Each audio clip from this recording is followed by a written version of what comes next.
Hey everyone, this is Kevin from Kevin's Microfleet. Today I'm coming to you with another Micro Galaxy Squadron review. We're going to be taking a look at the Series 5 Scout class rare Aurra on her speeder. So we're going to go ahead and take a look at the vehicle, at the figure, at the packaging. We'll do some measurements and we'll do a comparison. Let's go ahead and dive into the review. So let's go ahead and start out here with the packaging. The first thing I want to highlight is this PDQ display that they have. This is a great change from previous series where you used to have this box and then there was a topper on here that had some box art that would often fall off or wouldn't even be put on there.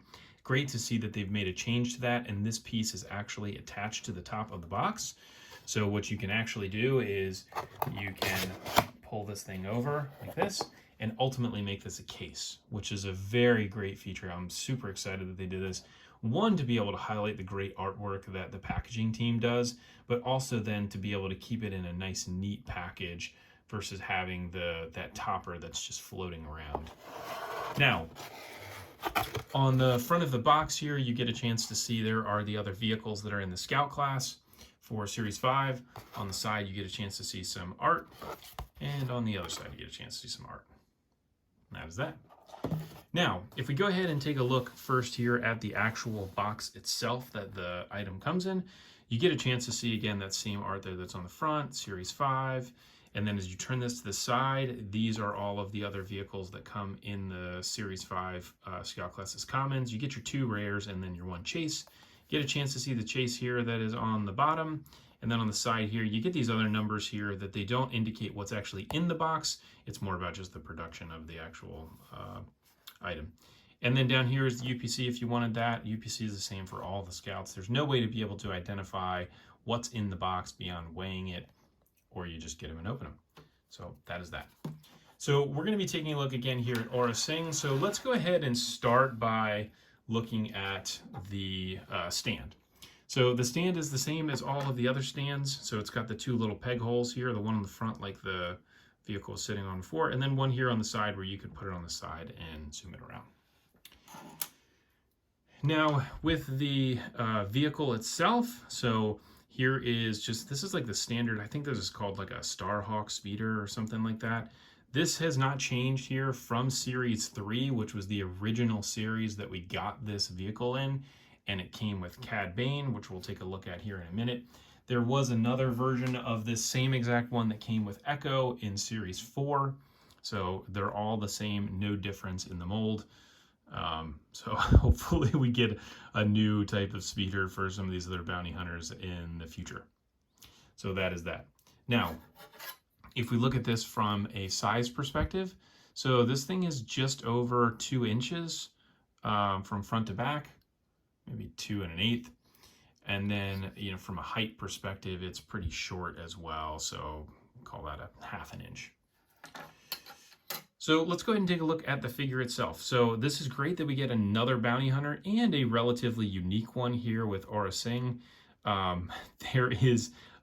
There are some features to this that look kind of funny, which we'll talk about here in a second. But you can see just from the detailing of the sculpt, it looks very nice. You can see the paint application looks very nice. You get some tones in her hair and her outfit, as well as there's brown on the vest and the belt. I mean, there's a lot of paint that does go into this figure. Now, from the sculpt perspective, you can see the first thing is obviously this little antenna that she's supposed to have on the top of her head. So if you're doing it on a figure that's this small, you kind of have to make it like that, where it's a blocky thing. When you look at it from the front, it looks like an antenna, but when you look at it from the side, it doesn't. So, I mean, it kind of is what it is. Now, this is the first figure that we have that actually has hands that are sculpted to essentially be able to hold the speeder. Not really sure what happened here, but her hands are massive. So the fingers are super long, and so it looks kind of funny. When she's on the bike, it kind of makes sense that the hands would kind of come over like that. I feel like that may have just been a mistake when they were trying to make this thing, that they ended up giving her these gigantic hands like that. But hopefully if they do this in the future where they do change the orientation of the hands, they figure that out and make them a little bit shorter so it doesn't look like she's got super long fingers. But that is your figure. So Now, if we look at this from a size perspective, she is about an inch with that big ponytail that's on there. So now if we look at her compared to one of our other bounty hunters that we get, which is Cad Bane. Cad Bane was the chase in Series 3. Pretty cool to see these two figures side by side.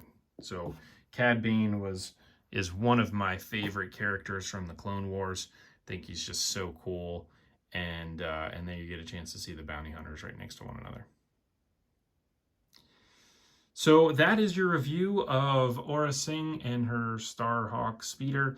If you like this, go ahead and like and subscribe. There are some links in the description below to the Amazon light armor class bundles where you can end up finding some of these scout vehicles. Those are popping in and out of stock right now, so feel free to hop onto that link and see if you can find it. Otherwise, these are being found in stores as well. So if you like the review, again, like and subscribe. Thanks for tuning in. I look forward to catching everybody on the next review.